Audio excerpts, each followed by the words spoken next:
जयललिता की यहां पर सफाई आई है। कानून व्यवस्था पहली प्राथमिकता है, जयललिता ने यह कहा है। आरोप लग रहे थे जयललिता पर शांति ना बिगड़े, ये जिम्मेदारी सरकार की है, जयललिता ने यह कहा। और जयललिता ने साफ तौर पर यह कहा है कि पुलिस के पहरे में यह संभव नहीं है कि वो इतने सारे थिएटर्स में एक साथ इस फिल्म को रिलीज करवा पाए। सुनिए। So assuming that we had permitted the release of this movie in 524 theatres, the available police strength for providing bandobast and protection to the theatres would be only 9,226. Now is this adequate? Certainly not. The strength required for one theatre for one shift at the very minimum is 20 police personnel, which is not adequate. The strength required for one theatre for 3 shifts is 60 police personnel. And the total number of theatres in which Vishwarupam was to be released, 524. So the manpower required for 524 theatres for 3 shifts is 31,440. 31,440. In addition, there has to be patrolling, but at the rate of 10 patrols for each district, with 10 men for each of 3 shifts. That means another 11,000 police personnel.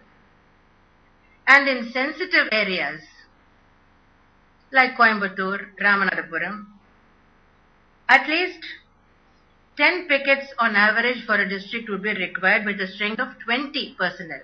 That would make a total of 7,500. And there has to be a striking force ready in each district for any emergency. So the striking force at the rate of 6 per district with 30 personnel each would be 6,500.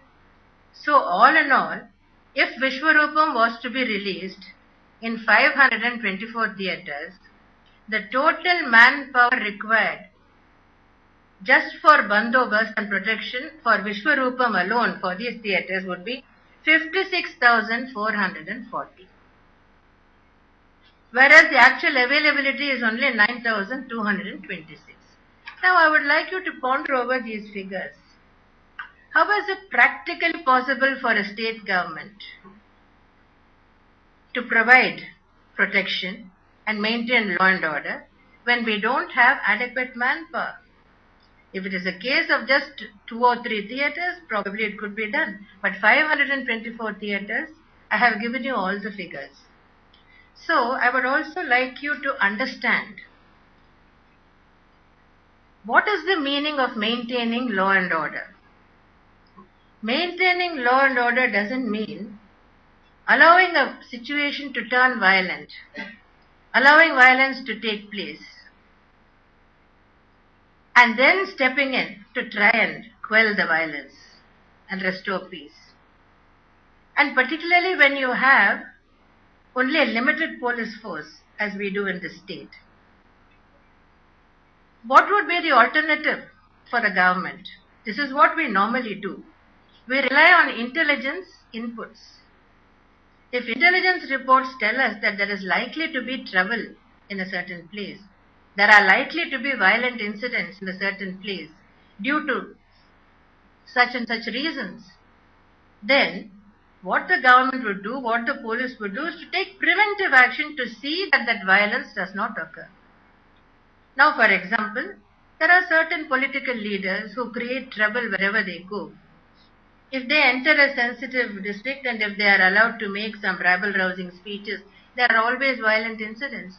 So at sometimes, because there is no other option, the district administration, the collector takes the decision of banning that person's entry into the district for a certain period of time. Thereby we maintain peace. So maintaining law and order doesn't mean allowing a situation to erupt and turn violent and then trying to quell the violence. That's not always possible. It's not sensible. It's not practical. The sensible way of maintaining law and order and maintaining the public peace is to prevent violent incidents from occurring. And when you know that there is going to be violence in a certain situation, in a certain place, It is the duty of the government to do whatever is possible to prevent that from happening, to take preventive action. It is only in that spirit that we approached the issue of the release of the film Vishwarupa. Now, I have been accused of having a personal motive in this. One motive that has been attributed is some business interest in a private TV channel. Many papers have published such reports. Many TV channels have reported such news. The channel in question is Jaya TV. Jaya TV is a channel which supports the All India Anna DMK. Other than that, Jaya TV does not belong to me, does not belong to the party. I do not own any shares in Jaya TV. I am not in any way associated with the administrative, day-to-day administration of the channel. I have nothing to do with Jaya TV. So to say that there was a demand that the film should be sold at a low price to Jaya TV, and because of that I am taking this action, is a wild, reckless charge against a responsible constitutional authority. And whoever has made these charges, we will have to take legal action against them, whether it is a newspaper, whether it is a TV channel. And the second is that I have some personal motive, some personal grudge against Mr. Kamal Haasan. And the reason being attributed for that is that he made a speech at a function somewhere saying that a dhoti-clad, a veshti-clad Tamil should become the Prime Minister. Now, why should I take offense to such a statement? Mr. Kamal Haasan has got the freedom to air his political views like anyone else. If he wants a veshti-clad Tamil to become the Prime Minister, that is his opinion. And by now I have been in politics for enough years. I have been in politics for more than 30 years. I am experienced enough to know that Mr. Kamal Haasan does not select the Prime Minister of the country. So, at the time the elections take place, more than 100 crore people are going to cast their votes. And after that we have to see which formations emerge. And out of the emerging formations, the future Prime Minister will emerge. So why should I take offense? And then Mr. Karunanidhi has come out with a wild, fictitious story that I wrote a letter to Mr. MGR in the 1980s complaining about Kamal Haasan. Now, this is one of the most ridiculous pieces of fiction, one of the most absurd charges I have ever faced in my life. In the 1980s, I was meeting Mr. MGR on a daily basis. He was the Chief Minister. I was the Propaganda Secretary of the party and an MP. Every day he would go to the Secretariat in the morning. I would go to the party office in the morning. In the afternoon, both of us would meet at his Mambalam office. We would have lunch together. After that, we would discuss various issues for hours together.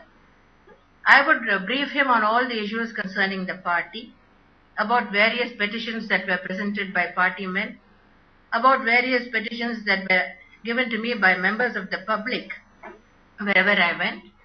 And he would call the necessary officers and issue the necessary instructions.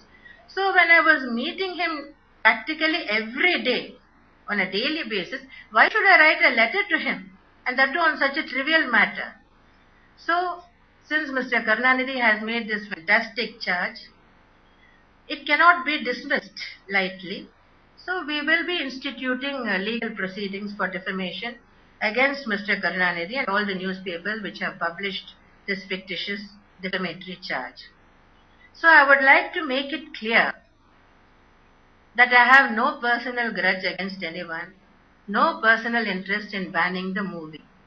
I would also like to point out that if at all there is an adversary, if I do have an adversary, it is Mr. Karunanidhi himself, my political adversary. His family members are regularly producing movies and releasing them. I have not done anything to ban the movies produced by Mr. Karunanidhi's family members or stall the release. So why should I do so in the case of Mr. Kamal Haasan? Why should I have any grudge against Mr. Kamal Haasan? It just doesn't make sense. There is no reason, no motive at all. And then there has been some misleading information in the media that the state government doesn't have powers to ban a movie. Now, that is a total misconception. I would like to correct that. We have the Tamil Nadu Cinemas Regulation Act 1955. Tamil Nadu Cinemas Regulation Act 1955. According to Section 7 of this Act, the state government has full powers to ban a movie if it feels there are sufficient reasons to do so. It was under this Act that the movie Damn 999 was banned. It was upheld by the Supreme Court. So the state government has got full powers. So, if I really wanted a ban on this movie, I could have banned the movie straight away. My government could have issued a ban under Section 7 of the Cinemas Regulation Act 1955. But we did not do that. I did not do that. If I wanted, I could have done it. But I didn't do it. So that itself should show, that itself should prove that this is not political vendetta. There is no reason for any vindictiveness. Mr. Kamal Haasan is not my rival in any way. The reason